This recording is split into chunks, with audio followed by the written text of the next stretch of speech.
webinar. So for those who, perhaps if you don't catch everything, not to worry, you'll have access to the recording afterwards.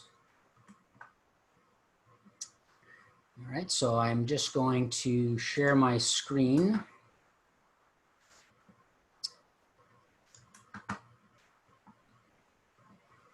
And all right. Oops. Okay, so yeah, as I mentioned, we are going to review our new 70 gene report and talk about some of the new features in that report, as well as some additional services that we've added. And when we start talking about the dietary assessment tool and the meal planning service, I will pass it on to Paige. And sorry, I see some hands raised. I think if you have any questions, please put them in the Q&A box and we will get to them afterwards. So for today, I'm just going to provide a very brief overview about our company, just to kind of remind you of who we are, where we've come from, and where we're going, and then talk about our service and the genetic testing that we offer. So the company, we were established almost 9 years ago, initially as a University of Toronto startup, but we now have an office, our own office in downtown Toronto, as well as offices in other parts of the world.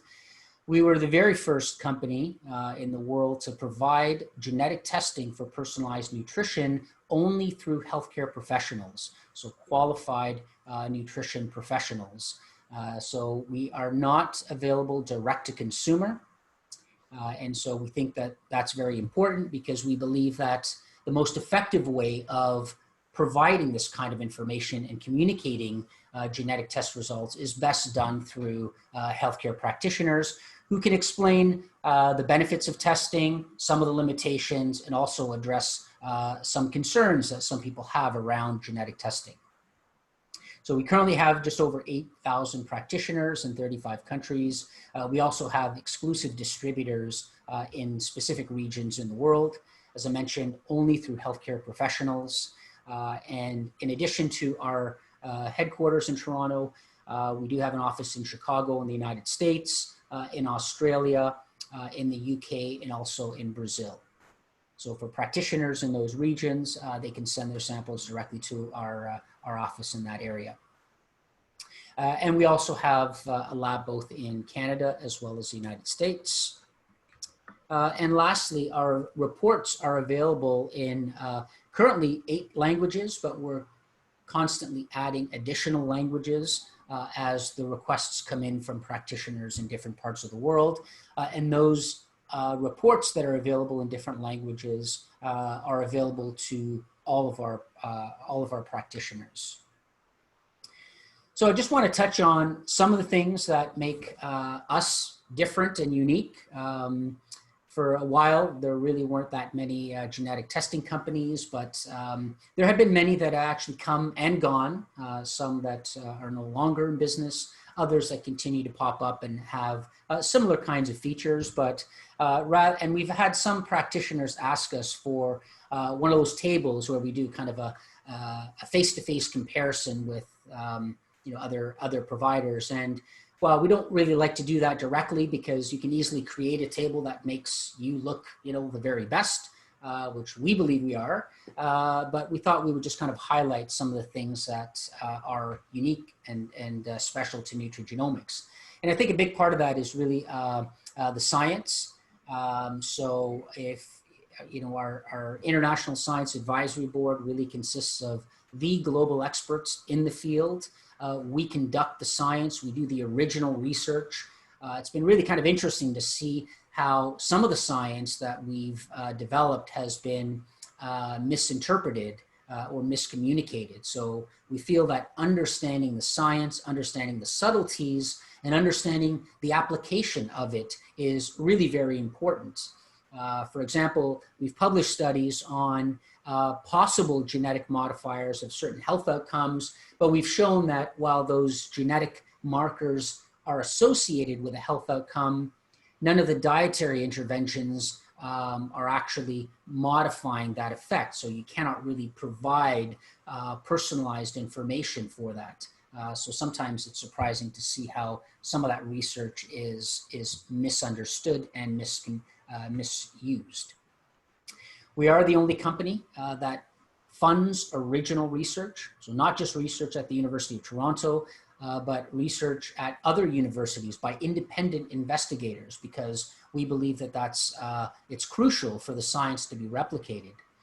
In fact, just a few weeks ago, researchers at the University of Western published a landmark study in the British Medical Journal, BMJ, showing again that the provision of the right kind of genetic information leads to greater health outcomes, improvements in dietary patterns compared to the gold standard, which is the diabetes prevention program. So those of you who are familiar with the diabetes prevention program, the study showed, using a randomized controlled clinical trial, that if you add genetic testing on top of that, you actually get greater improvements in dietary patterns. And the test that was used in that study, of course, was our Nutrigenomix test. So we're acknowledged in that publication, but we had no influence on whether or not the authors were going to publish those findings, and had no role in terms of any of the analyses. So that really is kind of an unbiased study that was conducted by an independent research group, but showing the same thing, that genetic information is a very powerful tool that can motivate behavior change. We like to also emphasize the importance of providing markers that are actionable. Now, this might seem obvious, but you'll see from our latest report that we've included some markers where the science is still a little bit emerging in terms of actionability, but the bulk of the markers that we provide really enable you as a practitioner to give clear, personalized advice for your clients. We also have a variety of customization options. And so for those of you, particularly some of the active clinics have opted for kind of a white label or a co-branded report. So there's a small fee for setting that up, but we're able to set up customized reports that have your own clinic's branding on that. And of course, when it comes to privacy, confidentiality, and security, for us, that is really one of the most important factors. And we pride ourselves on this from day one. We perhaps might go overboard in terms of the privacy and confidentiality. We have extremely stringent requirements. As you know, the samples that are sent to our lab have no identifying information. It's just a barcode. So if that sample ever gets intercepted, there's no way to link it to anybody else. That's very different from other services where the client actually adds their name and email and phone number and all kinds of identifying information with that sample. So when our lab receives a sample that has a barcode that's anonymized, only you as the practitioner know who that sample belongs to. And once the data is, once the report is available and it's published on your account, only you know which client or which patient that belongs to. So we go to extreme measures to ensure that. We're also, I think, the only company that has cybersecurity insurance. So we've had to go through extreme lengths to ensure that our platform and our service is very robust in order for us to be able to get this cybersecurity type of coverage. And finally, we've won a number of awards, most notably from the Nutrigenomix Awards. A couple of years now, we've won for the best personalized nutrition category for Nutrigenomix in Asia, 2 years in a row for Europe, one for our sport test and one for our plant-based test. And most recently, just this year, we were selected as one of the finalists at Nutriingredients USA, also for our plant-based test, which I'll talk about in just a moment. So I've mentioned our International Science Advisory Board, who reviews the markers that we include in our panel and ensures that they are in fact valid, reliable, and robust.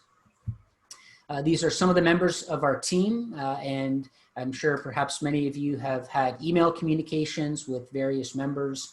Perhaps Laura Owen, who's kind of runs the show in our office, is probably best known to many of you. So we thought it might be good to kind of put a face to the name. And you can see various members of our team, some of our heads of clinician services or dietitian services, and several RD PhDs as well. Now, I just want to touch on some of the scientific evidence because recently we had a questionnaire and some of you responded that you work in a clinic with some medical doctors who thought perhaps that genetic testing is not ready for prime time, that the science was not robust yet. So I thought I would just give one example of just how robust some of the science is. And I say some of the science because we know that there's a lot of research in the field. Not all of it can be translated into something that's actionable. And that was a very important aspect of the process that we went through to evaluate the science before we came up with the 70 gene test. So this is a figure from a study that was done by Luke Hughes' group at Harvard, where they conducted a 2-year randomized controlled clinical trial comparing the effects of a high protein diet to a low protein diet on weight loss. And as you can see, depending on the version of the FTO gene that a person had, the effects of a high protein diet differed. And so if you are a person who had either the TT or TA genotype, there was really no difference in how much body fat you lost after 2 years. So that's what's shown on the y-axis. It's not just body weight, it's actual body fatness and adiposity. But look at those who have the AA genotype. Those individuals who went on a high protein diet lost a considerably greater amount of body fat, and they maintained it 2 years later. So a simple question is, if you have a client who comes in and says, you know, my friend just went on a high protein diet and lost a lot of weight, you know, I'm really interested in doing that. Can you help me follow that kind of dietary pattern? Well, if they don't have the AA genotype, the evidence suggests that it's just not likely going to work, or at least it's not going to be any better than any other kind of dietary restriction. In fact, if you look at the 2 bars on the left-hand side, those with the TT or TA genotype, those on the low protein diet actually lost a little bit more fat. It's not statistically different, but clearly they did not benefit from going on a high protein diet. So this was the first study to demonstrate that. It had since been replicated, again using a randomized controlled trial. This was a study that was done in Spain. So the first one was done in the United States. The second study was done in Spain. We've also replicated this in Toronto using a multi-ethnic population. And when we looked at the East Asians, so because this is cross-sectional, we didn't look at change in body weight, but we looked at current waist circumference.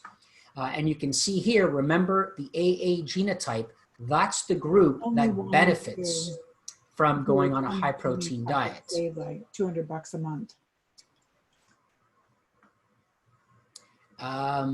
And so those who have the AA genotype, they're the ones who benefit from going on a high protein diet. None of the other 2 genotypes benefit from a high protein diet. So far you have 3 studies.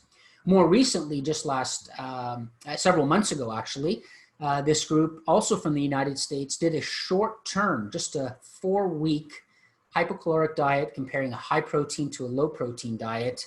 And they also showed that even in just as short a duration as 1, those who had the AA genotype, red bar with the risk allele, they lost a significantly greater amount of body fat compared to those who did not have the risk allele. So again, when it comes to something like a high protein diet, you can do it by trial and error, but the odds are if your client does not have the AA genotype, then it's not likely going to succeed. And you can imagine the frustration. I'm sure you've experienced this with some patients, maybe even yourselves, trying a particular dietary regimen and it just not working. And so when a patient sees that they're actually benefiting and they see these short-term benefits, they're more likely to stick with that diet. And the long-term studies up to 2 years show that you're most likely to achieve a healthier body weight on a high protein diet only if you have the AA genotype. Now, this is an important consideration and just one example of many other cases where you cannot give dietary advice on a specific aspect of a patient's diet without knowing their genetic makeup. Oftentimes you hear skeptics in the field say, well, I just tell people to eat a generally healthy diet. Well, if you ask them further and you probe about certain aspects of the diet, what about protein? What about caffeine? I'm sure many of you are familiar with the evidence behind caffeine. And there's a growing list of studies now that show the same thing, that if you are a slow metabolizer of caffeine, you should limit your intake to no more than 2 cups a day. Otherwise, you'll increase your risk of heart attack, hypertension, prediabetes, kidney disease, and the list goes on. So it's often intriguing to hear sometimes by some medical doctors who say, I just tell my patients to, cut caffeine. They just don't need it at all. Well, if you recall, if someone's a fast metabolizer and they enjoy having a cup of coffee a day or even 2 cups a day, that actually lowers their risk. So if you're telling a fast metabolizer to just cut out caffeine, you're actually causing harm. And so you cannot give anyone information or advice on caffeine consumption without knowing their CYP1A2 genetics. So again, the list goes on. So I just want to shift gears then and just talk about our service and some of the new features that we've added in terms of the 70 gene report. But just to remind you that, again, our test is non-invasive. It's a simple saliva test, but more recently, we've also switched to using buccal swabs. And the reason is some practitioners and some of their clients have found that it's actually simpler, it's less messy to collect by just having a simple cheek swab, but we currently offer both. So if you do have a preference, you can always ask us which collection device you would like to use. Once the sample is collected, it's sent to our lab, the results are uploaded to your portal, then the report is generated, and then you meet with your client to review their results. As you'll hear later on, and as you may have learned from some of the email communications, because of the current COVID-19 pandemic, we have been offering free drop shipping of kits directly to your client's address. So for those of you who still do not have a physical office or have transitioned to a virtual or online service, and you'd like to offer the test to some of your clients, you can simply email us at info@nutrigenomix.com, provide your client's name and mailing address, and we will send the kit directly to them, and then we will provide you with the barcode to enter into your account.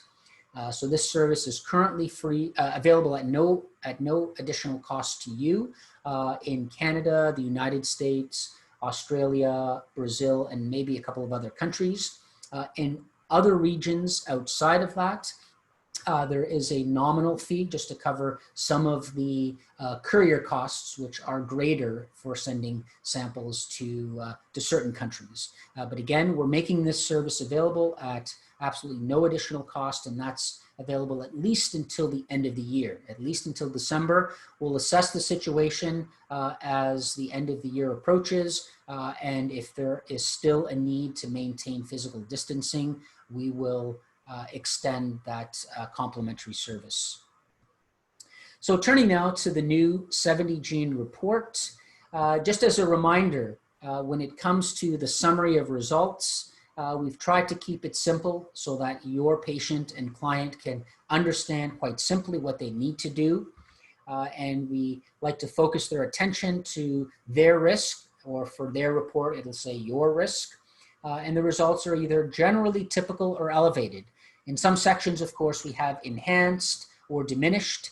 And in our training guide, we explain what those mean. But you can focus your client's attention. A lot of practitioners do this, focusing on the red results. And as time permits, perhaps focusing on other aspects as well. And so our report hasn't changed in terms of the layout. So it still looks similar to this that many of you are familiar with. But we've tried to break it down here to just kind of remind you of what we describe as the 5 W's. So the what is really the vitamin, in this case, vitamin D. Why is it important to take genetics into account? Well, because of these 2 specific genes, the CYP2R1 and the GC gene, that determine a person's response to vitamin D. Where can you find it? Well, we've provided, as we had before, a table of some of the top 10 sources of micronutrients. And in this particular case of vitamin D, just so your patient can easily see where some of the common sources of that vitamin are. Who designs my meal plan or recommendations? Well, that comes from you, their practitioner, but we've provided a concise recommendation on what they need to do. And when can they start? Well, right away. And this is the amount that they need to consume based on their genetic results. So if a person has an elevated risk of low blood levels of 25-hydroxyvitamin D, when intake levels are low, they need to be consuming at least 1,000 international units to ensure adequate blood levels.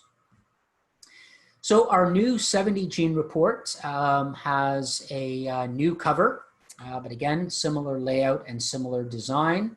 So this is our health and wellness report, which is our most commonly ordered report. We also have our sports and performance report, which is also now available in the 70 gene format. And this is for practitioners who work with very active clients. Some work with amateur or professional athletes. And so although the markers are the same as in the health and wellness report, the focus is really on optimizing performance and optimizing recovery post-exercise. We all know, of course, that nutrition is important for optimizing fertility, not only for women, but also for men. In fact, about 30% of cases of infertility are due to the male factor. And we've just recently published a comprehensive review article with colleagues at Mount Sinai Hospital, who run the largest male infertility clinic in Canada, one of the largest in North America and the world. Where we've identified several genetic markers that can modify a person's response to diet to optimizing their fertility potential. So a lot of fertility clinics are currently using this test on the couple, both, again, the women and the men. Now, our plant-based report, when we launched this about a year ago, we were very excited. There's a lot of interest now in focusing on incorporating more plant foods into a person's diet. In addition to vegetarians and vegans who consume an exclusively plant-based diet, we've created this report to, obviously the genetics of a vegan or vegetarian are not different, but the food sources can be somewhat challenging to meet some of the nutrient requirements.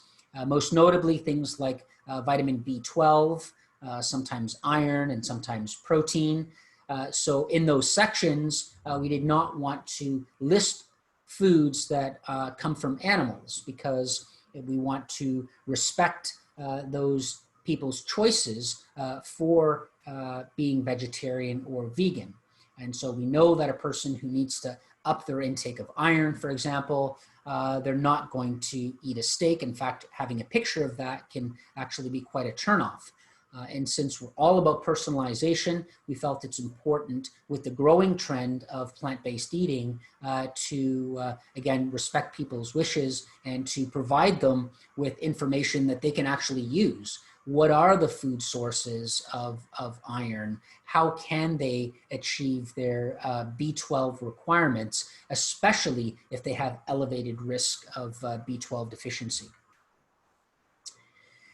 We've also recently launched a new test for skin health. Now, it's not available directly on our portal under ordering test. It was a specialized test that we developed for certain clinics that wanted to have this test available. And we looked into the science. And in fact, there is growing scientific evidence that optimal skin health starts from the inside out. So a classic example is if you think of someone who's a smoker, and you can tell that their skin looks very different. In fact, smoking for several years will increase the appearance of aging of your skin. And that's largely because of the breakdown of a lot of the antioxidants. The tobacco smoke breaks down vitamin C, ascorbic acid, as well as vitamin E. And so some people have greater nutrient requirements. There are some skin-specific markers that are available in this test. So in total, it has about 11 genetic markers that we developed for this. So again, if you're interested in offering this specific test, please just send an email to info@nutrigenomix.com, and it can be added to your account specifically so that you can order this as well. Similarly, we also have a new pharmacogenetics report called Nutrigenomix Pharma. And again, this is not available to all practitioners. It's only available by special request. And this is a very comprehensive report. I think it includes several hundred SNPs because the field of pharmacogenetics is much more advanced. And it's about a 40-page report that looks at different categories of medication. And I've done this myself and actually was very fascinated to see that I'm an ultra slow metabolizer for certain drugs. So if I'm ever to be prescribed any of those, I think I'll probably show that to my physician to make them aware and obviously to be mindful of some of the adverse reactions, because when it comes to drug metabolism, there's obviously an issue of not being effective because the dose was not adequate enough, but more importantly, adverse drug reactions, which in many cases can actually be fatal. So again, this is a report that's available by special request. So if you send us an email, we can add that as an option to your account. So turning now to really what we wanted to be the focus of today's webinar, which is what's new in our 70 gene report. And so I just want to mention that a couple of things about the new report. First of all, we have new sections in the actionable section. So in terms of the body of the report, we've also added as a kind of part 2, an additional table at the back of the report that we've called additional genetic insights. And these are the markers that I mentioned earlier that don't have the same level of scientific evidence for actionable advice, but many practitioners have been requesting these kinds of markers. And as we looked into the science, we see that these markers are fairly robustly associated with some of the health outcomes like LDL cholesterol, although the science is not quite there yet to tell us what specific action needs to be taken. But we think it's an important part of the toolkit, and we'll explain how you can use that information a little bit later on. The last part, which is again available as an optional add-on, is an additional panel of markers. There's around a dozen additional markers that impact hormone metabolism and methylation. So again, by request from several practitioners who focus on methylation pathways and hormone metabolism, while we do not provide specific recommendations or dietary recommendations based on those results, we do provide a table of implications, what this means physiologically to have some of those genetic variants. So the science, of course, as we reviewed the evidence, we looked through all of the scientific studies that have been conducted to date. And for the new 70 markers, we looked at least 100 that were shortlisted. These are the ones that some of you as practitioners made requests and asked us to consider a particular genetic marker. We evaluated them, and those that met our criteria were included. Those that did not, we wrote back to you and explained to you why the science was not quite there yet to enable us to include it. And so the categories, some of them are still familiar and similar to what we had in our previous report: nutrient metabolism, cardiometabolic health, eating habits, and then some of the new ones are there in red. And I should mention again that the hormone and methylation panel, that's an optional add-on. You would need to request us to add that to your account. So when we look at the summary of results table, I just want to orient you to some of the areas that are different. And so here, we've changed some of the markers. So different means it's a different marker. So for vitamin E, for example, on the top left there, we've always had vitamin E, but we've changed the SNP that we use. And I'll explain in a minute why that is there. And for others like choline, which is just below that, that nutrient is entirely new. And you can see under food intolerances on the right-hand side, caffeine is there as the sensitivity to the stimulating effects of caffeine. It's also there just below that under cardiometabolic health, caffeine for heart health and performance. And so there's really two markers now for caffeine, and we have some additional markers that we've changed for other aspects of the report. And you can see here for eating habits, we've also made some changes there under exercise physiology and fitness. We've also changed some of the markers there. I'll go into them in a little bit more detail. I just wanted to kind of highlight some of those in the summary of results table. And so specifically for vitamin E, one of the markers that we had there, we've changed from the F5 gene to the COMT, where the science, a very recent study, very large, very well conducted study, shows that the COMT is probably a better marker to use for determining vitamin E recommendations. For omega-3 fat, we've changed from the NOS3. We've actually moved that into the genetic insights, but here added one that looks at the FADS1 gene, and beyond just omega-3 requirements, it actually looks at the ratio of the omega-6 to omega-3 fats. Again, I'll describe these in a little bit more detail.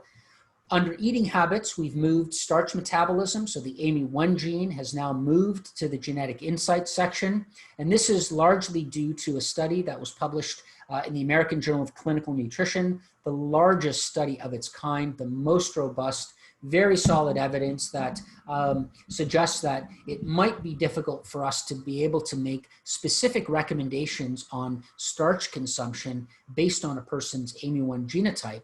But nevertheless, there are still very clear and consistent effects of the AMY1 gene on starch metabolism. It's just not clear whether a person who has diminished activity should lower their starch intake, or they may in fact actually be able to handle more starch. So to go into some of these markers in just a little bit more detail, in terms of nutrient metabolism, I mentioned vitamin E. There's some very good evidence to suggest that in some individuals who take vitamin E supplementation, that might actually increase their risk of cancer. And this was identified in the Nurses' Health Study, as well as the Health Professionals Follow-Up Study, two very large cohorts in the United States. So for those individuals who have the GG genotype, we would advise against consuming a vitamin E supplement. Choline is one of the new markers that we've added to our panel. And so there's been some very good evidence. Choline, of course, is an essential nutrient that is involved in all kinds of physiological processes. This outcome measure here looks at organ dysfunction, liver function, and those who have the GA or AA genotype have a significantly higher risk of organ dysfunction if they are not getting adequate amounts of choline in their diets. And likewise, again, using the PEMT gene. So the previous slide, this one here, looks at the MTHFD1 gene. We also look at the PEMT gene. So there's really two genes that determine a person's risk of adverse health effects if they're not getting adequate amounts of choline. And we've created an algorithm that provides an assessment of the combination of those two genotypes. In terms of the food intolerances, as you know, we've had lactose and gluten. We've now added caffeine in that section in terms of caffeine sensitivity or the feelings of anxiety or jitteriness or nervousness.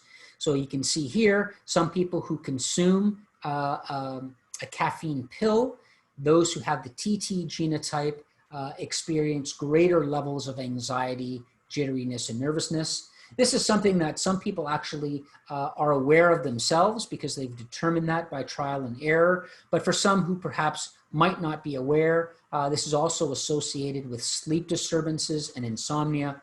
So if you have a patient who has the TT genotype, you're going to want to probably advise them to consider limiting their caffeine consumption, even if they're a fast metabolizer, certainly at least limiting their consumption in the latter parts of the day or the late afternoon.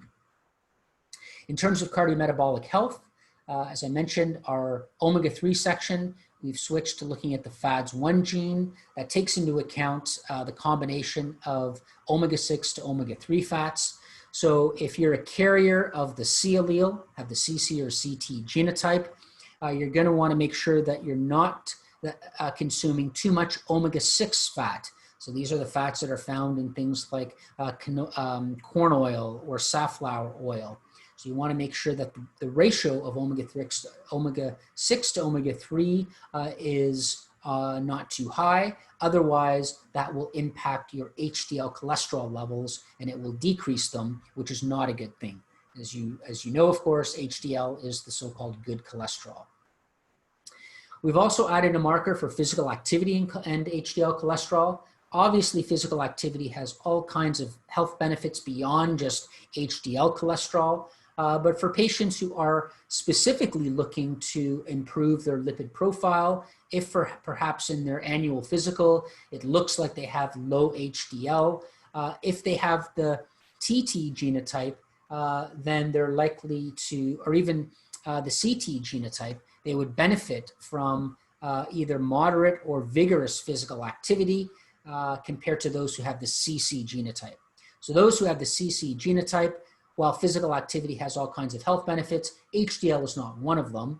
But if you have the CT, you do see benefits, and the TT, even greater benefits, really a strong effect on HDL cholesterol. In terms of some of the fitness and injury markers, we've the actin-3, which is involved, if you recall, that's the gene that determines power.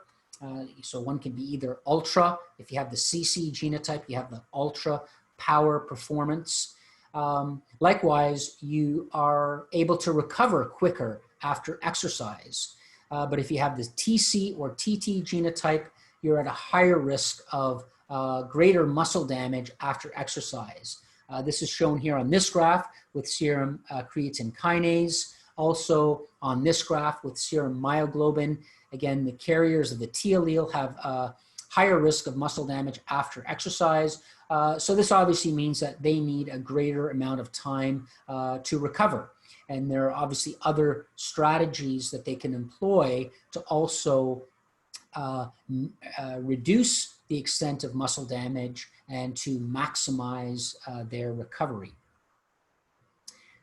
This is just another example of showing this. Obviously, muscle power is diminished after people run a marathon, but those who have the T allele, the amount of power that's lost is actually considerably greater than those who have the CC genotype. So again, all showing the same thing. We've added a marker for bone fracture, which is the Wnt16 gene. And again, there are implications, especially for those of you who train athletes in terms of ensuring adequate amounts of calcium and vitamin D, and just being mindful of some of the stressful, high impact exercises to reduce the risk of bone fracture and stress fractures. So I mentioned earlier that some of the markers that we've added are in the section called Additional Genetic Insights. And if you recall, the section on starch was previously in the body of the report, but we've now moved it to this section here. And the implications are still the same in terms of this individual has, your ability to metabolize starch is typical. Other people might have an enhanced ability to metabolize starch, but we're not giving specific recommendations for this particular marker. So what have we included in this additional genetic insights and how can you use this? Again, after a thorough and comprehensive assessment and review of the scientific literature, we found that these markers were solidly and robustly linked to some of the health outcomes, but the evidence was not there yet to provide specific and personalized recommendations based on those markers. So you might be asking, well, how can I use this information? Well, really, you can consider it as an additional layer of information. So when it comes to providing that personalized plan, your patients may come in with information on their blood cholesterol levels. And you might find that some of those are predicted by the markers that are associated with things like LDL cholesterol or HDL cholesterol. But in some of those cases, it might be more appropriate really to refer them to their physician to look to see whether or not they need to manage that by other means.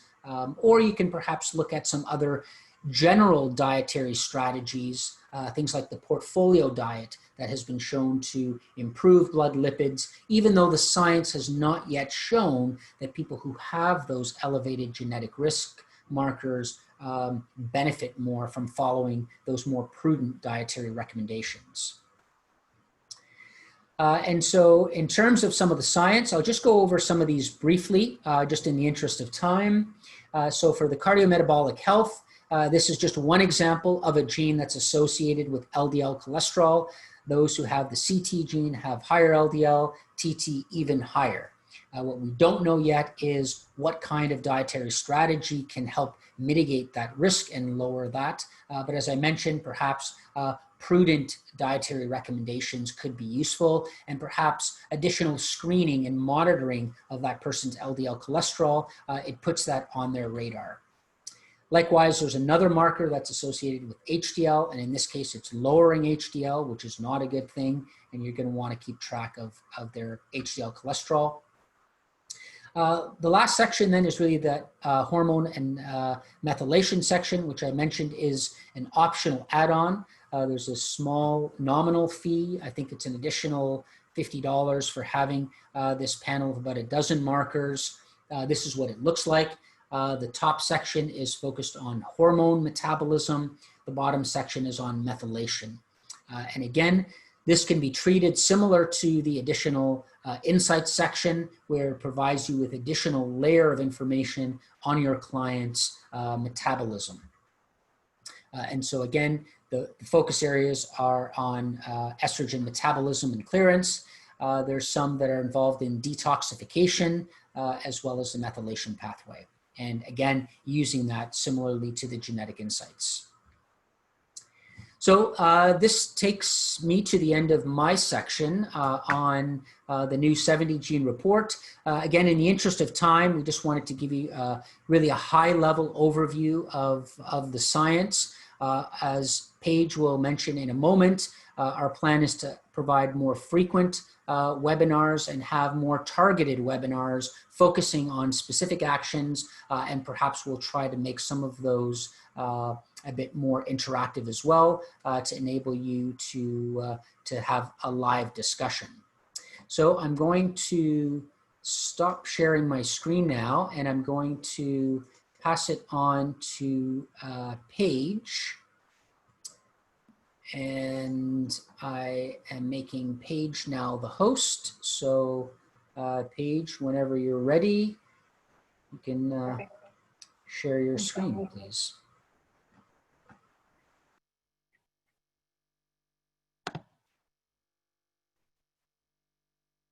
So I believe you can see that there.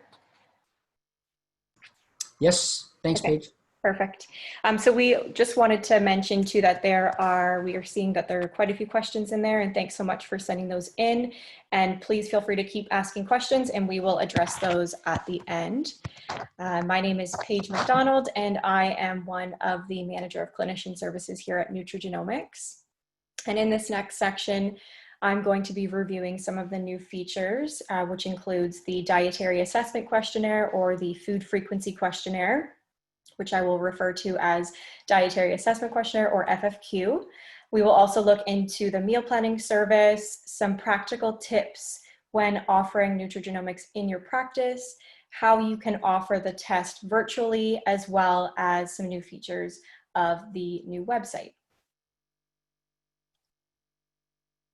So moving on to the online validated dietary assessment questionnaire. This service is currently available to US and Canadian practitioners only, and this is because the questionnaire has been validated in these areas. If you are outside of Canada or the US and you are interested in using this, you are asked to connect with our info account. So info@nutrigenomix.com to inquire about that. With this valuable tool, we will be able to see what the client is currently consuming and where they may need to focus on with regards to their DNA-based recommendations. And so this questionnaire will ask clients what they ate or drank in the last month. And the next slides we will look at will review some of the screenshots of the questionnaire. And this specifically, this slide here has a screenshot of what the client sees. So when they open up the FFQ, they click on the link, this is what they will see to start their dietary assessment questionnaire. It takes about 30 minutes to complete, and it does not have to be completed all in one sitting. The client can leave the food frequency questionnaire and log back in at another time to complete that. Nutrigenomix, we are the only genetic testing company that offers a validated dietary assessment questionnaire. And the completion of this questionnaire is included with each genetic test, every test that is ordered. So in other words, there's no extra charge for you as a healthcare provider to offer it to your clients. Additionally, this service is only available to those who have ordered the 70 gene report. So as I mentioned in these next few slides, there's a few screenshots of what the questionnaire does look like on the client's end. The FFQ is divided into various food categories, and the next few slides is looking at an example of salads and salad vegetables. It's a comprehensive assessment tool. It's an interactive program, and the following questions will change based on the client's response to their previous questions. So here we're looking at salad and salad vegetables, and the client is asked to select foods that they've eaten at least once in the past month. And then the next slide will ask, how often did you as the client eat these lettuce or other salad greens? So up to 1 time per month, up until 2 or more times per day. And then it will show you, or it will ask you, what was the usual portion size? And so there is the numerical value as well as the picture there to depict that. And then so on. So it will ask you, did you put salad dressing on your salad or your salad vegetables? And if yes, what type of salad dressing did you use? And then how often did you add that salad dressing to your salad and in what usual portion size? This next slide is showing a screenshot of the new table that will be included in the Nutrigenomix report. So when your client has completed their FFQ and their 70 gene report is ready, this table will be found within the Nutrigenomix 70 gene report. And this table is located directly after the summary of results section. The second column of each of these tables is titled Your Estimated Dietary Intake per Day, and this is based on the results from the Dietary Assessment Questionnaire. On the left-hand side for the macronutrients, we have 2 additional columns looking at your DNA-based recommendations per day based on weight maintenance and then weight loss. And then on the right-hand side, we have the micronutrients. So we have your estimated dietary intake per day, and then your DNA-based recommendations based on the Nutrigenomix report. So it's a very easy comparison to see what your client is currently consuming in comparison to the DNA-based recommendations. The next 3 slides we're going to look at are looking at a document that's titled the Top Foods Report. So as I mentioned, this table is embedded in the Nutrigenomix report. The next document, which is titled Top Foods Report, is an additional document that you can locate on your account, and you can share that with your client if you wish, or you can use it for further assessment. So in this Top Foods Report, there's 3 sections. Section 1 is looking at nutrients to limit. So if fat, for example, is something or a nutrient that your client needs to limit, then this is where you can identify specific foods that contribute to their fat intake. So their top 5 foods that they have consumed that are contributing to that total fat intake are listed there below the total fat. For key nutrients, for example, if we're looking at vitamin C, which is the 3rd one listed there, we can see that the client's current daily intake for vitamin C is 40 milligrams. So we can see the top 5 foods for the client that they are getting that obtain high amounts of vitamin C. So maybe potentially for them, foods to focus more on. Also on the right-hand side, the top food sources with this nutrient. So potentially some foods to incorporate more of in their diet to increase their vitamin C intake. And the final section in this Top Foods report is section 3, and that's titled the Complete Food List. So this is going to give you all of the foods that your client has indicated in their food frequency questionnaire that they have consumed in the past month. So sending your food frequency questionnaire invite to your client. So the first step is to log into your account, and you'll click on reports. You can locate your client's barcode, and then you'll click on send FFQ invitation, which is indicated there by the arrow. This FFQ is only available to those who have ordered the 70 gene report. So if they do not have the 70 gene report, if it's the 45, you will not see that icon listed there. Once that FFQ has been sent to your client and it has been started, the status will change to FFQ started. And then once it's complete, it'll change to FFQ completed. And then once, if your client has not completed that within the 7 days, then another icon will pop up and say send FFQ reminder. So we ask that you send that after the 7 days if they have not completed that.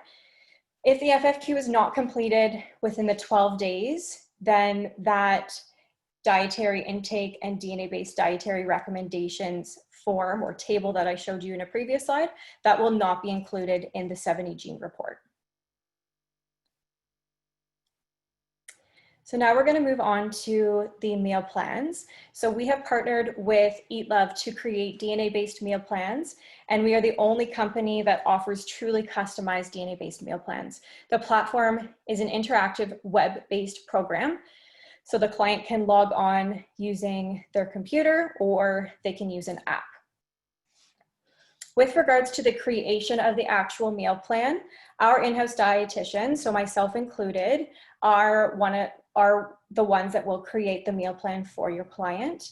Our dietitians have gone through many hours of training to be able to understand how to create these DNA-based meal plans, and we have developed a sophisticated tool to be able to convert the test results into a fully customized meal plan for your clients. So each week, your client will receive a 7-day meal plan that's tailored to their DNA-based recommendations.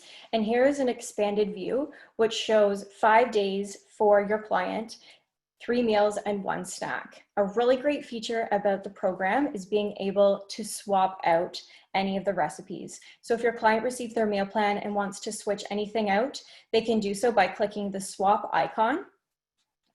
a smart choice can be substituted. So a smart choice just means that the recipe does fit the nutrition prescription for that particular client. And the nutrition prescription is the parameters that are set out to meet the DNA-based recommendations. The client can also swap a meal for a restaurant menu item that's available in their area, and they can also swap it for over 5,000 of the recipes that are included in the platform, including ones that might not meet their nutrition prescription. Once the client is happy with their plan and they've made any of the substitutions that they wish, they can create a grocery list. And in order to add a recipe to the grocery list, you can click on the orange icon, which is the grocery cart, and that will generate a grocery list for your client. This can be printed or it can be emailed to themselves as the client. You can also, as the client, they can also offer order groceries online if it's available in their area. And here is the single meal view. So similar icons are listed here. The client can swap out a recipe. They can add the item to their grocery cart. They can favorite the recipe by clicking on the heart if they want to make it again. And then this information is showing how you can view each recipe, the ingredients. In the next slide, it shows the instructions and directions for creating that recipe. Another great feature with this program is being able to edit this. So clicking on the edit icon, the client can adjust the recipe as needed. So they can increase, decrease, remove, or add any ingredient that they wish, or they can adjust the directions as well. And finally here, this is a screenshot of being able to log. So the client can go on and indicate if they ate this product or not, or drank anything in their meal plan, and they can track their progress there. So ordering a meal plan can be done for existing clients. So for anyone that has ordered the 45 genetic panel, and it can also be ordered for new clients. So for existing clients, if it's something that your client is interested in, you can log into your account and click on reports, locate your client's barcode again, and you can click on order meal plan. You will be asked to order and indicate the subscription duration, so 1, 3, or 6 months, confirm the client's name and email address, and then you can proceed to complete the order.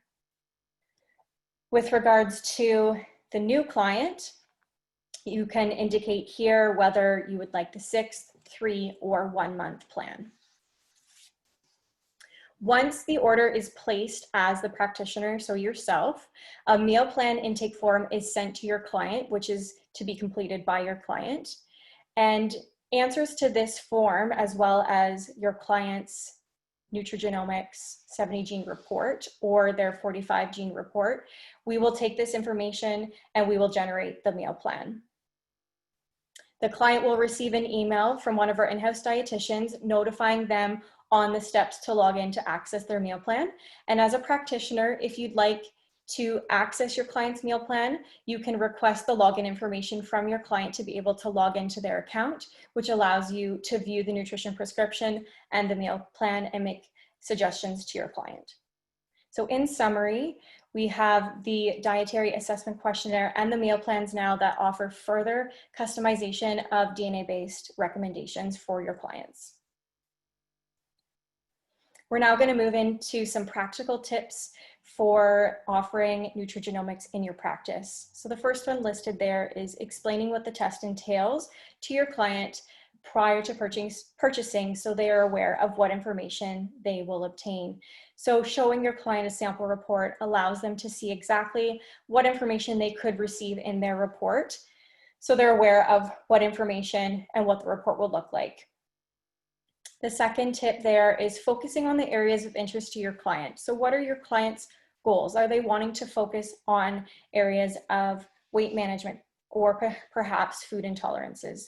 So what are their goals, and try and focus your time on those specific goals to your client.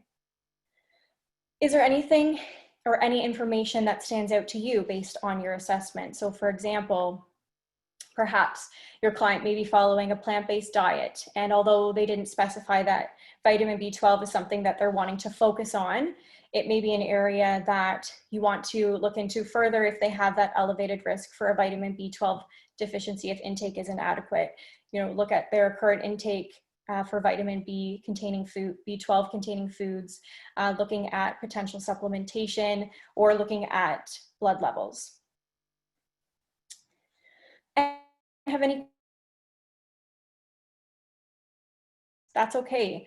Offering to follow up after the appointment with the answer, and always feeling like you can connect with us if you have any questions. So you can always give us a call or send us an email. We'll be happy to connect with you and answer any questions that you have. And the last tip listed on this slide is setting 1 to 3 SMART goals with your client at the end of the review session. So goals that are specific, measurable, achievable, relative, and time-based, and offering follow-up sessions to review more areas of the report or reassess goals with your client. And the last tip I have for you is getting the test done yourself if you haven't already done so. So as a practitioner, you are eligible for a discounted test yourself. And by doing so, you go through the process, you understand how it works, you can see what your DNA-based recommendations are. And I personally have done this, and I just find it very useful to be able to chat with my clients about my experience, what my changes have been with my lifestyle, and provide them with those examples. So offering the genetic testing virtually, Ahmed has already touched on this a little bit. So currently we are offering complimentary drop shipment of kits directly to your clients until the end of this year. And when that happens, your client will receive a kit, a postage paid envelope, as well as instructions. If this is something that you would like to have your kit sent directly to your client, we just ask that you email our info account with your request and your client's mailing address. You would then receive an email from us with the barcode that is going to be sent to your client. And then we ask that you use this barcode on your account. So when you're entering your client's information and ordering the test, you use this barcode. So in order to do so, you click on you log into your account and click on order test. And in a few slides, we'll review the new website and where to find that. When purchasing and ordering this test, there is an option to send the print copy directly to your client's address if you wish. Once the results are ready, the PDF can be downloaded and you can send that to your client electronically, and then you can set up a virtual consult to review the results with your client. Please keep in mind that any existing clients who are upgrading to the 70 gene test do not have to obtain another DNA sample. So we can reanalyze the client's already collected DNA from their previous test. So now we're going to review the practitioner account dashboard. If you haven't already logged into the new website, please do so. And when you do log in, you will be asked to create a new password. So this is what the account dashboard looks like. You'll see different icons there, so you can order supplies where you can order sample reports, kits, or marketing material, for example. Order test, that's where you'll click to order any new tests. Reports, this is where the reports will be posted when they become available. Order history, this is where you can see anything that you've ordered in the past. Resources, I will show that in more detail on the next slide. And location and profile. So that is where you can edit your profile and you can add your location to the located clinic section on our webpage, which is an optional feature as a practitioner. So here is a screenshot of the resources section on the website. So here there's many great resources for you as a practitioner to view. There's education and training, how-to videos, the training guide, marketing tools, research publication. So all of the research that supports the new report is located in that file there. All of the sample reports, client consent form, terms of use, and help and support. And just to note that you will receive an email this afternoon with promotional material for the meal planning program, which will include some social media graphics. As a practitioner, the support that you have, so as mentioned, we have an amazing training guide. It's a comprehensive 200+ page guide. It goes through each component in detail, the research to support each marker, and what the potential results can be that your client can receive. You have access to more than 150 original publications, ongoing training webinars, as again, Ahmed mentioned, so including this one and the ones to come in the future. And you have access to us, so any of our in-house dietitians via phone or a video call or email if you have any questions. So through Dietitians of Canada, you can get a 50% discount off of the Nutrigenomix course. You do not have to be a member to register for this course, and you do not have to be a dietitian. Some of the topics that are reviewed in this course include reviewing the science of nutritional genomics, the strengths and limitations of consumer genetic testing, what to look for when choosing a genetic test, discussing the role of the healthcare provider in the interpretation of the genetic test results. And here is a screenshot of the located clinic section on our webpage. So any potential clients that are interested in obtaining the test, they can go to this section and they can punch in their location and find any practitioners in their area that offer the test. So in order to add yourself, as I mentioned, it's an optional service, but to do so, you can log into your account and click on location and profile, and you can add yourself there. Thank you so much for joining us today, and I'm now going to pass it back over to Ahmed for questions, and you can continue to ask questions in the Q&A box there. So I'll stop screen sharing here, or actually I'll just leave it there and I will pass it over to Ahmed.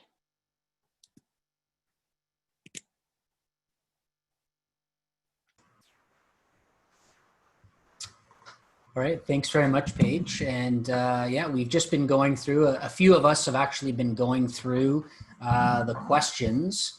And so I think for some of them, we're typing in answers, but I think what we'll try to do, because the questions keep coming in, we'll keep that open.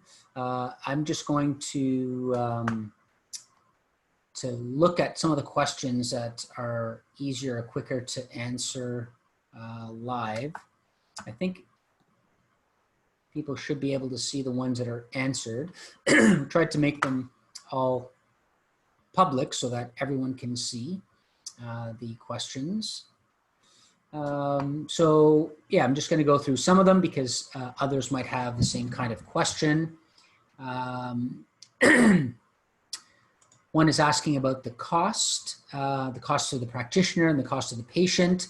The cost of the test differs depending on the country. So we have the test in different currencies. So if you're in Australia, you're paying in Australian dollars.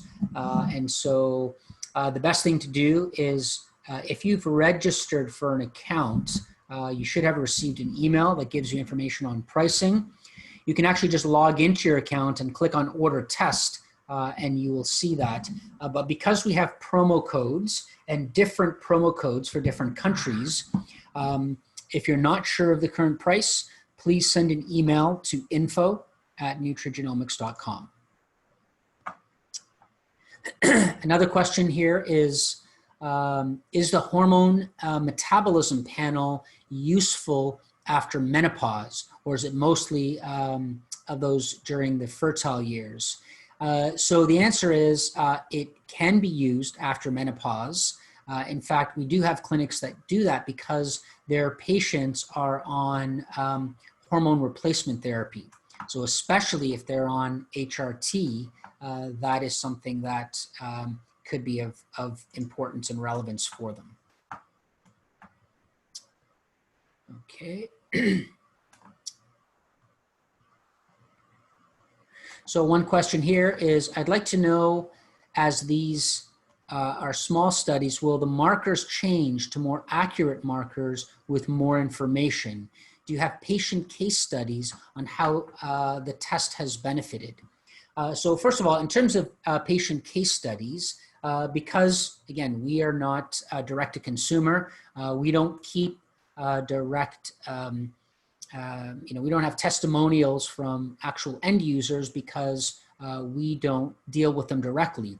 But we have heard from many practitioners who have shared their stories or the stories of their clients, telling us of the benefits that many of their patients have experienced. And again, a lot of that really depends on what some of the underlying health conditions were.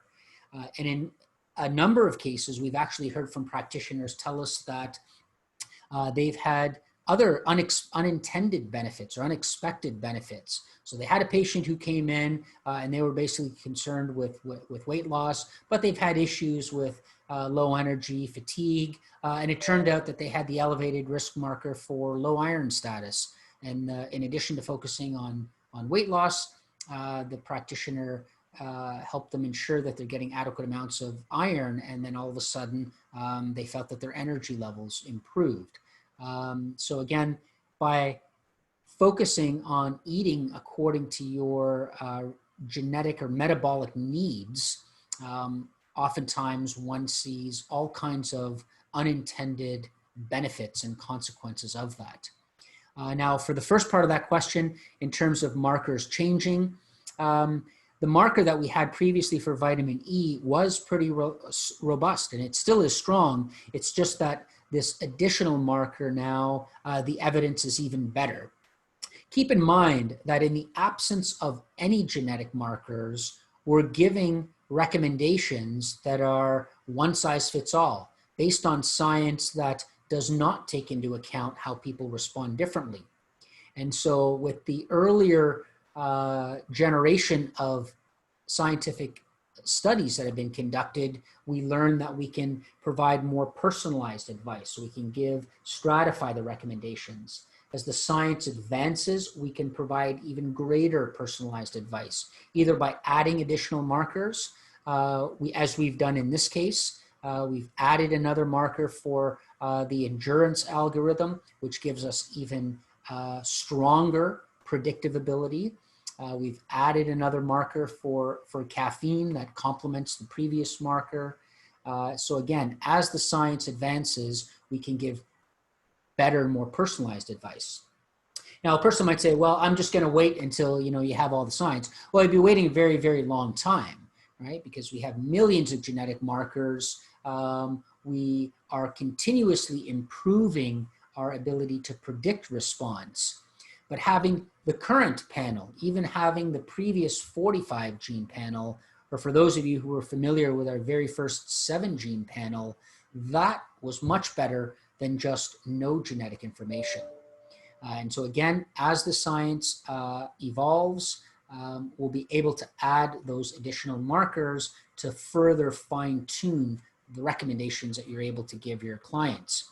And so one had asked here about whether or not those who previously had the 45 gene can get the 70 gene marker, the 7 gene report. The answer is absolutely yes. You just log into your account, click on your client's barcode, and there should be an icon to click upgrade to 70 gene test.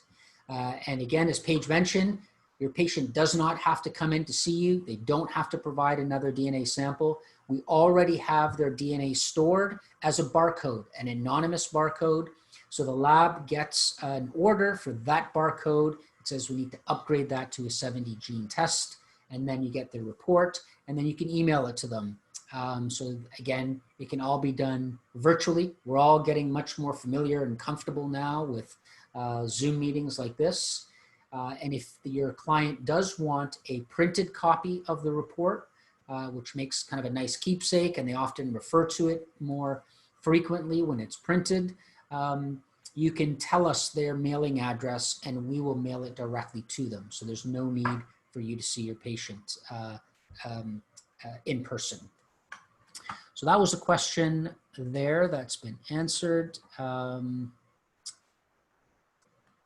Yeah, the client already has. So again, in terms of cost, just email us at info because there are just slight variations depending on geography. And in certain countries where we have exclusive distributors, you can ask your distributor, or you can or you can email us directly.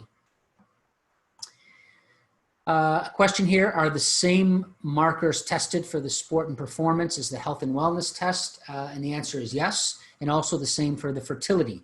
The difference, of course, is the wording and how the recommendations are made. So looking at caffeine, for example, in the health and wellness report, if you're a slow metabolizer, you need to limit your intake of caffeine to no more than 2 cups a day. Otherwise, it'll increase your risk of heart attack, hypertension, heart disease, prediabetes. In the sports report, if you're a slow metabolizer, still performance. So if you're thinking of using caffeine as an ergogenic aid to enhance your endurance performance, and if you're a slow metabolizer, you're not going to benefit. Likewise, for the fertility report, this is where the recommendations are a little bit different, because all women who are trying to conceive or who may already be pregnant are advised to limit their caffeine intake. And for someone who's a slow metabolizer, they just need to limit their caffeine to a greater extent. And again, we have some FAQ sheets that describe the what happens, how do you decide which report to have for which client. Sometimes we have a question, well, what if my client's interested in both the health and wellness and the performance one? Well, you should really figure out what they're most interested in. And if you're debating between those two, odds are they're probably someone who's very active and into performance. So you probably want to give them the sport and performance one, because it will still cover all of the relevant markers related to health outcomes. Again, I just gave the caffeine one as an example. So that one is answered. One question here, what does it mean if your marker is not detected, such as with choline? Why does that happen sometimes? Well, sometimes based on either a person having a rare genetic variant that is nearby a particular position, or if the quality of their DNA was not very good. Perhaps they just had a big meal before that. They didn't follow the instructions very clearly, and we didn't get a good quality DNA sample. Some of that DNA gets broken down and we cannot detect certain regions of that gene. If that ever happens for more than 2 markers, that tells us that the quality of the sample is not good, and you won't even get a report. You'll just get an email notifying you that we were not able to get a good quality sample from that particular patient. That happens in approximately 1% of cases. We just would provide another sample or ask you to collect another sample, or we would mail it for you to your patient. And at no additional cost, we would reanalyze that sample. But if it's just for 1 marker, again, we try to repeat the sample, but for some individuals, they have a rare neighboring SNP that affects the primer from binding and affects the ability to detect that marker. So that one is answered.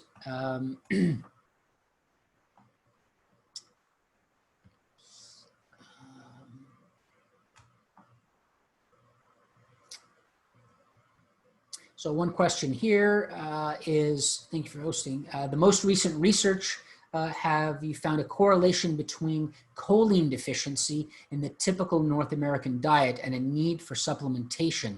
Just wondering why the focus on choline as a nutrient. So choline, there's been a lot of research, most notably by Dr. Steve Zeisel, one of my colleagues in North Carolina, who's done a lot of work on choline deficiency and the genetic determinants of choline deficiency. And there have been some good studies in a US population showing that a large segment of the population does not get adequate amounts of choline, but not everyone needs supplementation. And there are obviously potential adverse consequences of recommending supplementation for everyone. And so this is why it's important to consider your genetics. Because we do have an ability, some individuals have an ability, especially premenopausal women, to be able to not have deficient choline. And that's kind of an evolutionary adaptation.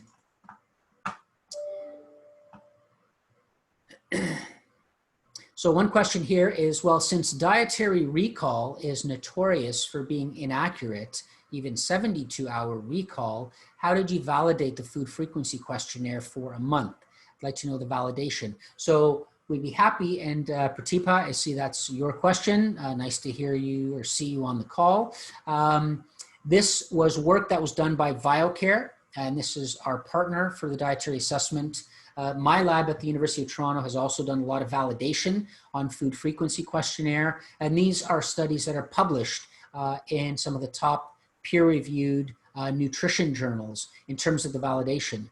So we often refer to a food frequency questionnaire as semi-quantitative. We know that a food frequency questionnaire is not a very good quantitative measure, but it's a very good qualitative measure and semi-quantitative. In other words, when you complete a food frequency questionnaire, I've done it myself, of course, and then I see where my sodium is coming from. So a lot of people seem to have this misconception. They think that most of their sodium comes from table salt. It doesn't. A large part of it comes from bread or tomato soup and other kinds of packaged goods. So it gives you insight into where that person is getting their sodium. So if they need to cut back their sodium because they have the elevated risk, you can look at their top foods and say, these are the foods that you're getting most of your sodium. This is where you're getting 40% of your sodium. That's something that can easily target that specific food. What it doesn't tell you with great accuracy is exactly how much sodium that person is consuming, because there are, of course, errors in reporting. And a large part of that is based on a person's ability to recall exactly what they consume. But most people have a general idea when they look at a food frequency questionnaire, if they consume, say, white bread. Some people don't even touch it. When it comes to coffee, most people know if they consume 0 coffee or if they consume 1 cup a day or 5 cups a day. And so the dietary assessment also gives an indication of portion size. So that gives us a bit of a more reliable estimate, whereas most previous food frequency questionnaires did not show the pictures of the portion sizes. But again, the short answer is these are validated and these have been published, and it's a very valuable tool, something that no other genetic testing company offers. Our claim has been, for you to tell someone to change what they're eating, you need to know what they're eating. And this provides a very quick way of assessing a person's usual diet. So that one is answered. Someone else asked a question about how the questionnaire was validated. So we will look up that validation study that was conducted. I'm not sure if we have it under the resources, but we will be happy to share that with you. Again, keeping in mind that any type of questionnaire comes with some limitations, but you'll see if you do order an upgrade for yourself, you can actually send yourself a food frequency questionnaire link and actually go through that yourself. Again, questions on cost. Again, please send an email to info@nutrigenomix.com to get that information.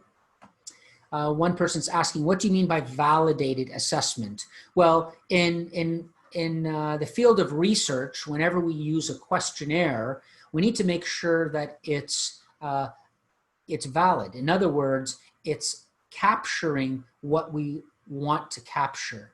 So if we're asking someone, if we're trying to ascertain a person's usual diet, we need to make sure that the questions that are asked are actually covering that. And so one of the limitations comes in for those who typically consume a lot of ethnic dishes. So if in the home you're eating, these, delicious fancy casseroles that are found in certain cultures, it might not be represented in this questionnaire. And so for that individual, the questionnaire would have poor validity. But these questionnaires have been conducted on broader populations in North America, and they have been deemed to be valid because they actually do give a reliable estimate of what a typical person is likely to be consuming. So that's, so one asks here, was not clear if the questionnaire is offered in the United States. The answer is yes. It's available to all those in the United States as well as Canada.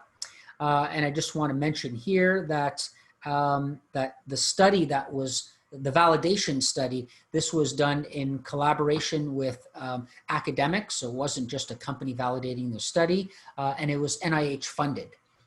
And so there's a lot of research groups that are using this to publish original research. So that's the reliability. And it is available in Canada, the United States. And the reason why it's not available in other parts of the world is because of the validation issue.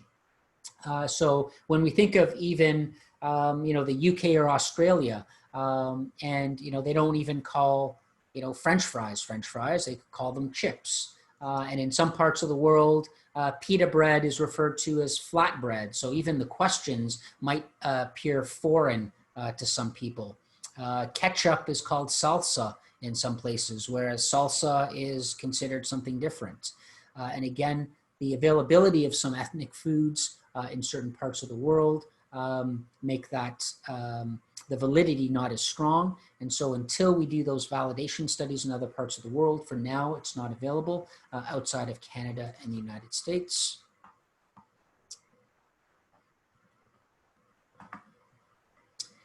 Question here is, if a client has a genotype that indicates a slower energy metabolism, will the recommendations for calories and macros be adjusted lower accordingly?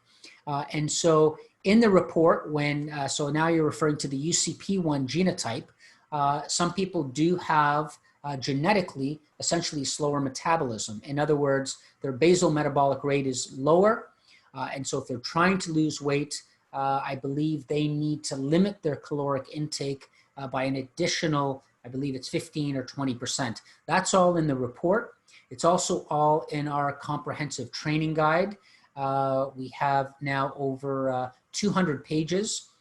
So while we think it's a fairly easy read, it's also good as a reference. And so it's not really meant to be read cover to cover. Perhaps some of the sections up front can be read. The first 20 to 30 pages gives you an overview on essentially how to review and how to read a report. But after that, it's a guide. So if you're interested in the section on energy metabolism, you can refer to it and it'll give you more information there. Again, when it comes to the recommendations for weight maintenance or weight loss, depending on what your client's needs are, for those who've completed the dietary assessment, there will be a separate column, and the energy requirements will be different based on the person's genetics as well. Question here, what safeguards have you implemented to ensure that a physician or the lab cannot send the wrong result to a patient? Well, again, we use anonymized barcodes. We use our lab is CLIA certified, CAP accredited, which means there are very stringent protocols that are in place to ensure that the right sample is analyzed and the right data is linked to that sample. And so again, not all genetic testing companies have that level of stringency. It's not actually a requirement, but we've made it a requirement because we want to ensure that that kind of thing does not happen.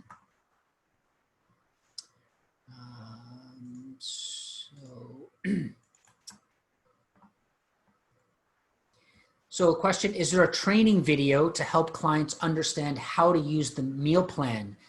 Yes, absolutely.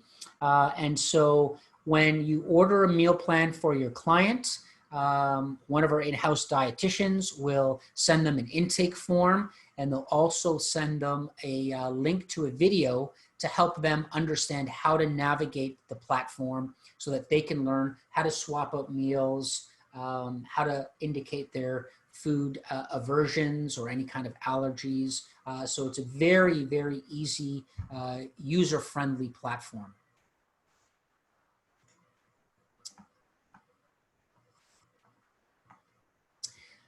So one question here is, I currently offer meal planning with Eat Love. Can I make the meal planning in the same way that dietitian will make it at the Nutrigenomix office? So you can, if you, so what we've developed is a fairly complex and a sophisticated approach to converting the DNA-based dietary advice immediately into a fully customized meal plan. But for those who have an account with Eat Love and you have a client and you want to use your own account for that, you basically just have to go in and set the parameters for every one of those nutrients manually. And you might find that there are some that are a little bit stringent and difficult to meet. But again, we've automated that process, but that automation is all in-house. So only our dietitians can do that. And I should emphasize that the meal planning service is available only for those who have had a genetic test result. So Elahi, if you have patients, for those who don't do the Nutrigenomix test, certainly you would use your own Eat Love account for that. But for those who have done a Nutrigenomix test, it's just much more convenient to have our in-house dietitians create that meal plan for you or for your clients.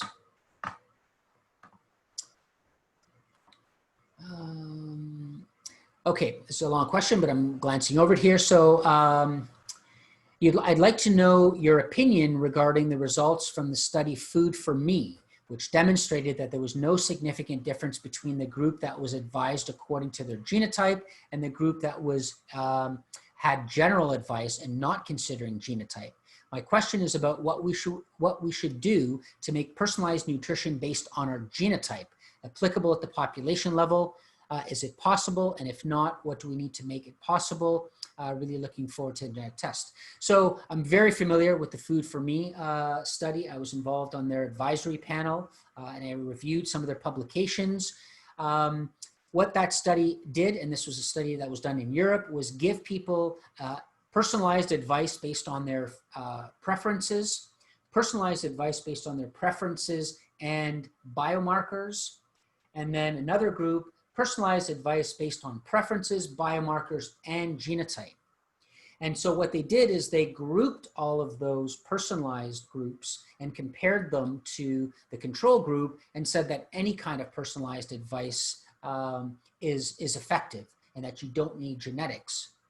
But they published a study in the American Journal of Clinical Nutrition showing that that last group that got the personalized advice based on preference, biomarkers, and genotype had a greater adherence to the Mediterranean diet compared to the group that just got the personalized advice based on preferences and biomarkers, which shows that the addition of genetic information is the only bit of information that made people actually adhere more to the Mediterranean diet. So I wrote a letter to the editor, and that's published in American Journal of Clinical Nutrition.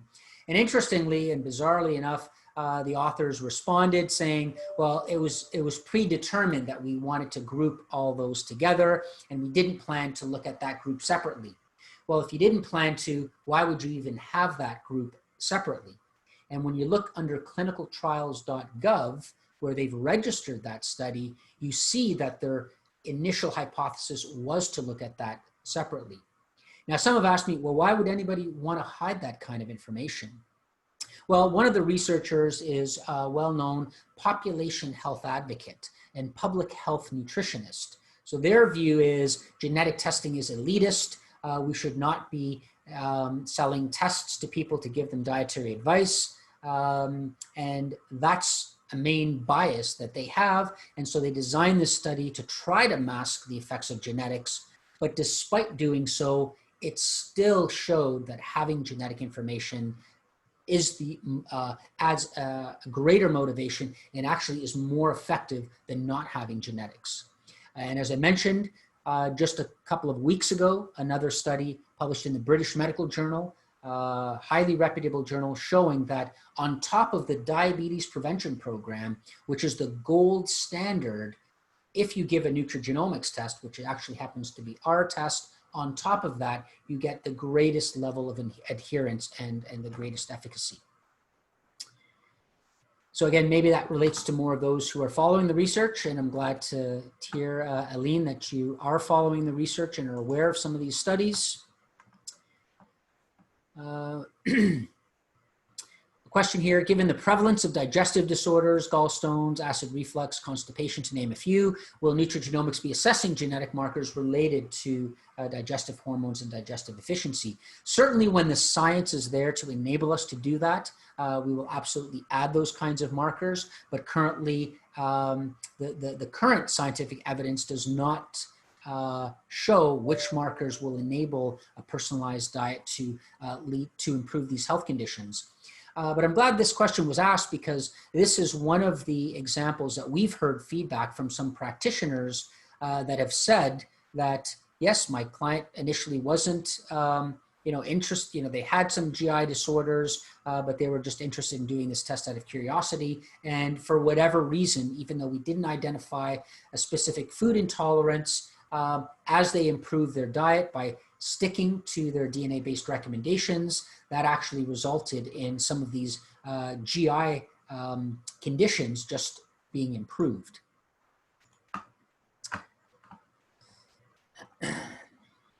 So a question here, can meal plan be made for specific client diet? Let's say child with epilepsy following a ketogenic diet. So I just want to actually address the fact of a child, because some have asked this before. Some have asked us if the test can be done on children, and the answer is yes. Our youngest client was a 3-week-old infant in Hong Kong. Their parents wanted to give them every test possible. So we had at the time sent them a cheek swab for them to get their genetic test results. Obviously, you're not going to recommend any coffee to a 3-week-old infant. The same applies to other children. So some of the recommendations need to be modified to make them appropriate for children. So the actual recommendations, whether it's 1,000 international units of vitamin D, that applies to adults.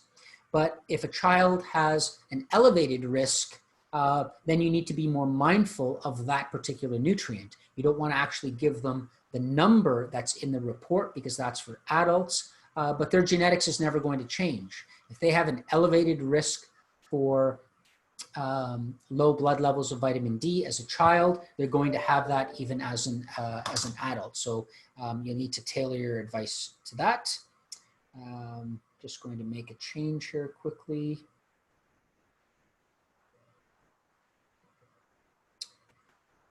All right. Okay. So the initial question was then, so that was related to children following, say, a ketogenic diet. You can certainly set the parameters and let us know, and you can set the parameters to up their intake of fat and lower their intake of carbs. And as I think Paige mentioned, if you do have a client that you've ordered a meal plan for, and you want to make specific changes to that, you can have them send you their login information for the meal plan. Let them just set a password that's kind of generic that both you and them can have, and then you can go in and set additional parameters to change it for their diet.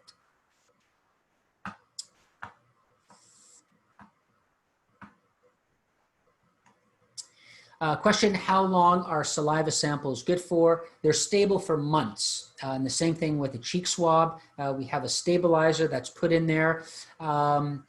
So we obviously recommend that you send in the sample fairly soon, because that means your client will get their results sooner. But again, the saliva sample is very stable and stable at all kinds of varying temperatures. One question here, Yelena, you asked, you have a slight difference between your 45 gene and the 70 gene report. Please send us an email at info and send us the 2 reports, and we'll help you get to the bottom of this. We've had this question before, and it turned out it was, I think, caused by one of the markers changing. So from the vitamin E, for example, may have gone from typical to elevated, but we can help you understand the implications of that. Again, could children get tested? What's the minimum age?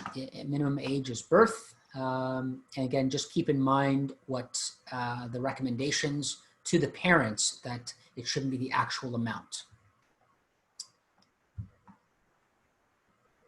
It says, is there a time limit on when you can't use the previous DNA collection, such as after X number of years, that previous DNA? So if you had one of our original 7-gene tests done 8 years ago, and you'd like to order an upgrade, that sample would still be stored as anonymous barcode, and it'll be very stable. So DNA that's stored is stable for years.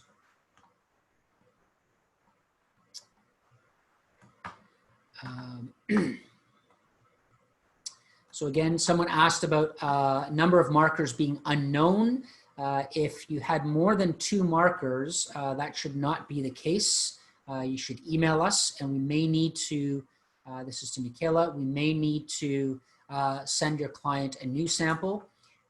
Sometimes the sample that's stored, we used up a lot of that DNA in the initial analysis, but again, we would send the sample, a new sample to your client at no cost. A question, if we have a Nutrigenomix representative in Belgium. We don't have a distributor there, but you would deal with our office directly in Toronto. Just send us an email directly, and we would be able to provide that for you. And if in Belgium you speak French, we also have a report available in French.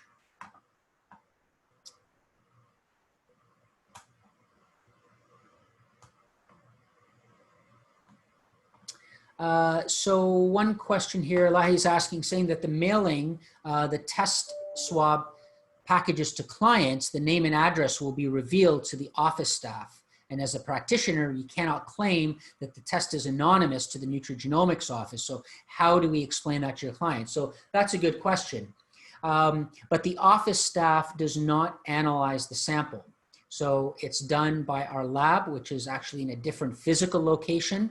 So if you want us to drop ship samples to your client, we would mail them that sample and that barcode, but then the lab does the analyses, and only you as the practitioner will have access to that report and know exactly who that individual is.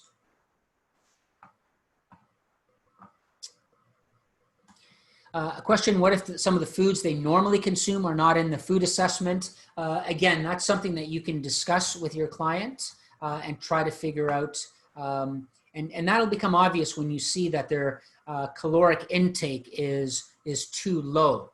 And that's usually one of the limitations of some questionnaires. If the foods that they often eat are not represented, their total calorie intake will be unrealistically low. And that's when you can ask them about those foods. And then again, for some special ethnic foods, you might need to look up some of the nutrients there that are specific to that. Alejandra asks, is the fertility test different than the 70-gene test? Again, the markers are the same, but the recommendations are slightly different. And as I mentioned with caffeine, the recommendations, whether you're a fast or slow metabolizer, everything is a little bit lower for the fertility report. And also when it comes to vitamin A, because we know vitamin A, certainly supplements, women who are pregnant need to avoid vitamin A supplements.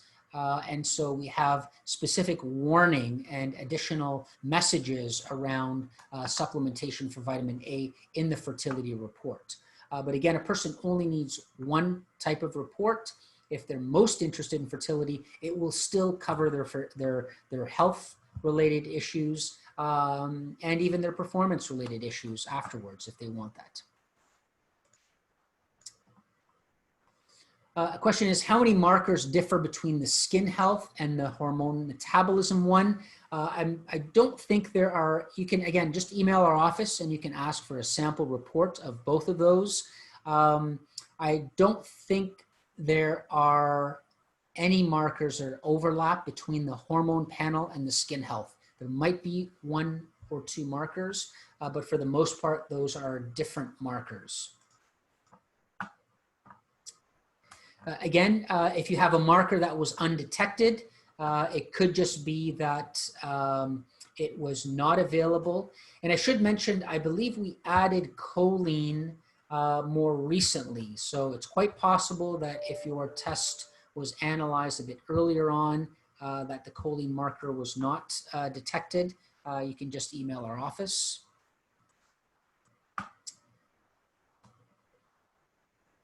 So is the 70 gene test an additional cost over the 45 gene test? Is there a cost to upgrade?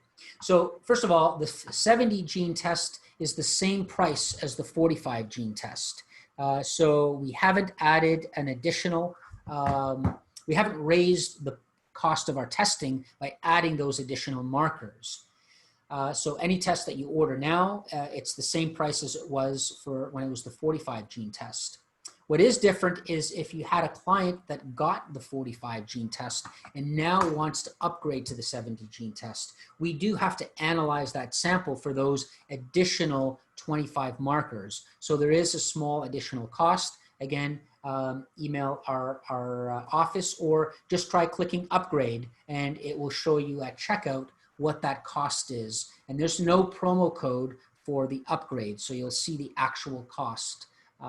Which again differs slightly by region.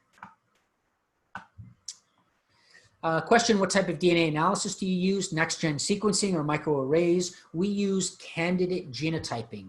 So microarrays look at all kinds of markers across the genome. Next-gen sequencing does full sequencing, which is not only overkill, but can actually have adverse consequences because it could give results for incidental findings related to rare genetic disorders. So we don't look at those at all. And this is why some have asked about issues around insurance coverage, and clients are concerned because, you know, what if our insurance provider finds out about my Nutrigenomix result? Well, we don't look at any of those disease risk markers that can be found by using chip arrays or next-gen sequencing. So all of the results really relate to nutrition-related markers that are relatively, that can be modified by diet and that alone do not predict disease. And so that's an important distinction as well. Don asks, when you measure caffeine, does it include tea as well? Yes, all sources of caffeine are captured and the recommendations apply to all sources as well. Anne-Marie asks, numerous studies find that the current RDA and the safe intake level of some vitamins are too low.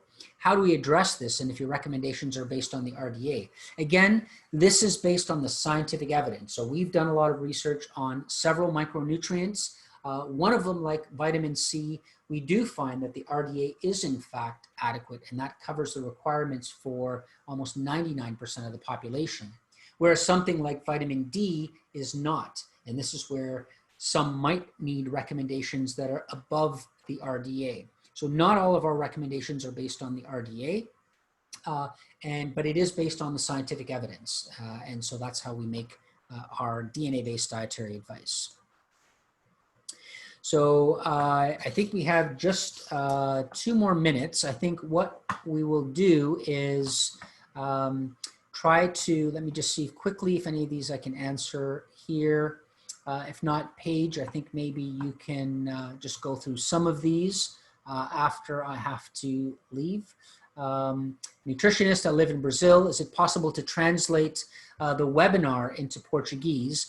So again, anyone who is in Brazil, Marina, who is our Director of Operations in Brazil, will probably be giving a very similar webinar to this in Portuguese, and the slides will be there available. Will also be done and translated. So we will do that.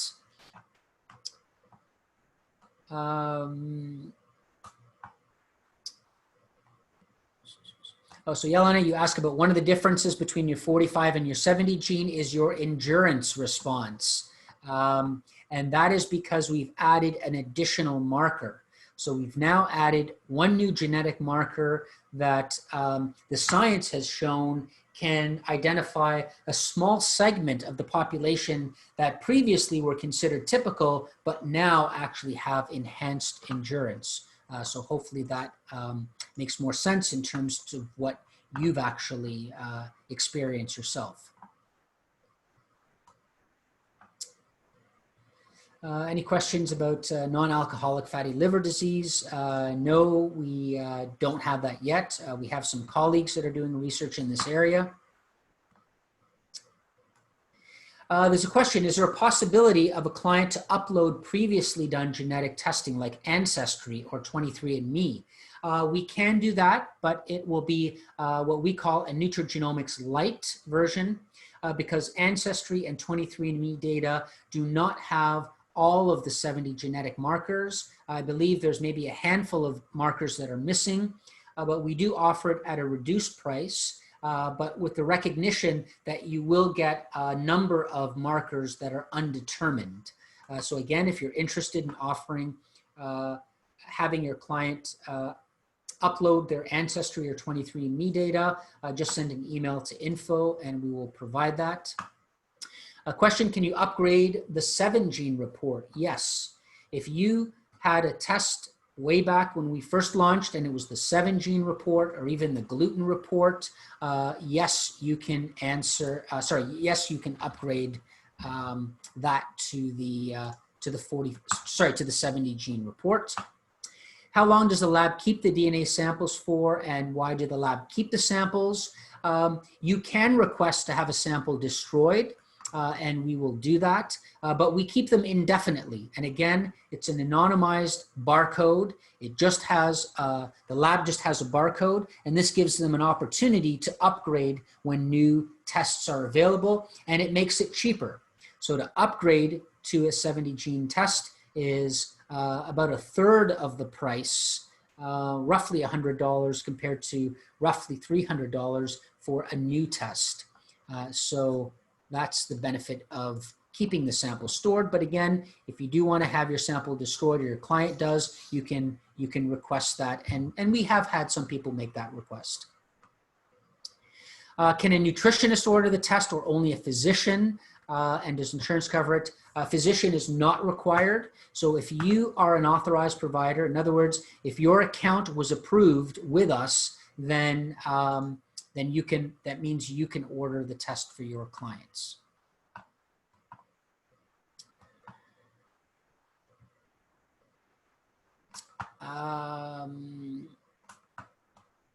Yes, actually, so we have, so Rick, who is actually from BioCare, Dr. Weiss, who did the validation with the food frequency questionnaire, mentioned that the study is published in the Journal of the Academy of Nutrition and Dietetics.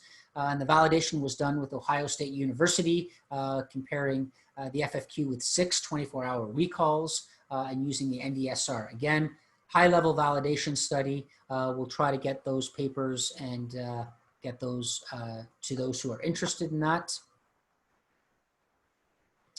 A question by Nina about Dr. Wall's program and genomics. I'm not sure, I missed maybe the earlier question, but if you can please send us an email asking that, and we'll be happy to answer that. And so I see more questions that continue to come in, and we've reached now near the top of the hour.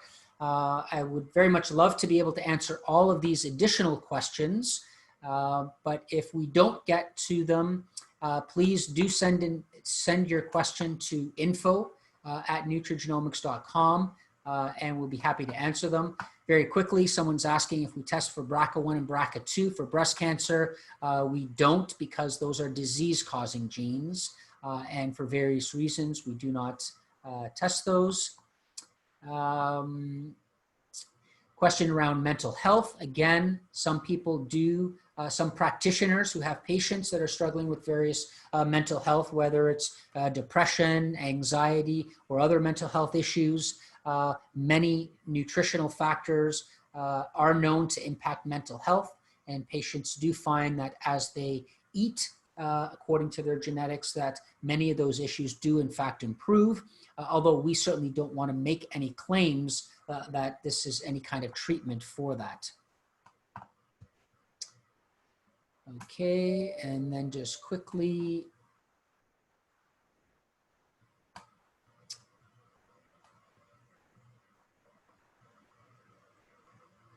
so the question is, when adding the 70 gene report to the 45 gene report, does the report reflect all 70 or just you have to cross-reference? So yes, if you do have the add-on, it gives you all of the previous 45 genetic markers plus all of the new markers so that you don't have to refer back to the previous 45 gene report.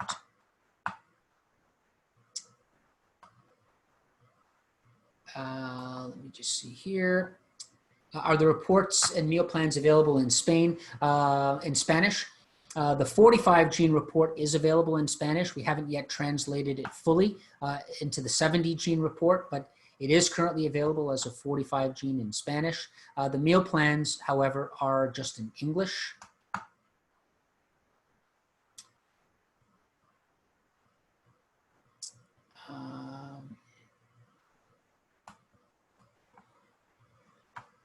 So one question is, why do we not offer blood testing or microbiome testing? It is possible that down the road we might offer blood testing for micronutrients that are stable and that can be mailed. Obviously, that's more invasive. Because we have practitioners from all over the world, we want to make sure that we don't have to have a requirement of going into a laboratory to get a blood test, but there are now some developments of at-home blood tests that we are looking into. The microbiome is also of great interest, and my own lab at the University of Toronto is conducting research on the microbiome. And we know that the microbiome does change with diet, and we can use the microbiome to track changes in dietary intake. What we can't do yet, despite some claims, is give dietary advice based on a microbiome test, because we know that the gut microbiome changes rapidly. So if you change what you eat after a couple of days, your gut bacteria are going to change. So does that mean you have to change the recommendations that you're giving to that person? So the science on the microbiome is probably about a decade behind genetic testing, but we're learning more and more about the microbiome and how we can use it to track changes and to monitor gut health. Okay, and I'll just finish off this great question here. What about genes that predict issues with vaccines? And Dr. Klein's asking this, and that's a great question. And so, you know, obviously in this day and age, and people are thinking about vaccines, and we have a lot that are called, you know, kind of anti-vaxxers, and it's kind of an unfortunate term because I think just like any drug, while vaccines have tremendous benefit in populations all over, unfortunately, there are some people that do experience adverse effects of a vaccine, just like they do of any kind of medication. And I think the science is still yet to be conducted that helps us determine who might experience any kind of adverse effect due to either the active component of a vaccine or some of the inactive components that might actually be harmful. But the science is not yet there. We do have the pharmacogenetics panel that just looks at prescription medication, and that's a very comprehensive report. And again, anyone who's interested in that can just ask for that specifically. Okay, so now that we're just past the time, again, I just apologize for any of those whose questions we were not able to answer. The list is quite long.